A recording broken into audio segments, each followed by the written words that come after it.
আসসালামু আলাইকুম। আমি আজকে আপনাদেরকে জানাবো যে লিভার ক্যান্সার হবার প্রধান ২ টা কারণ কি? তার মধ্যে ১ম কারণ হচ্ছে যদি রক্তে সুগারের মাত্রা বেশি থাকে। অর্থাৎ যদি ডায়াবেটিস থাকে কোনো পেশেন্টের এবং তার পাশাপাশি যদি ফ্যাটি লিভারের সমস্যা থাকে তাহলে তাদের লিভার ক্যান্সার হবার সম্ভাবনা ৪০% বেড়ে যায়। আর যদি মোট কথা যদি ১০০ জনের লিভার ক্যান্সার থাকে তাদের মধ্যে ৪০ জনের ফ্যাটি লিভার এবং ডায়াবেটিস ছিল। পাস্ট হিস্ট্রিতে দেখা যায়। আর ২ নাম্বার হচ্ছে নিয়মিত এবং অতিরিক্ত পরিমাণে অ্যালকোহল যদি সেবন করে থাকে এবং একই সাথে যদি ক্রনিক হেপাটাইটিস বি থাকে তাহলে লিভার ক্যান্সার হবার সম্ভাবনা ৬০% বেড়ে যায়।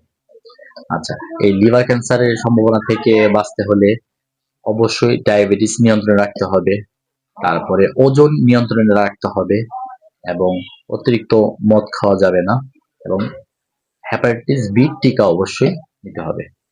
আশা করি আপনারা সকলে ভালো থাকবেন, সুস্থ থাকবেন। ধন্যবাদ।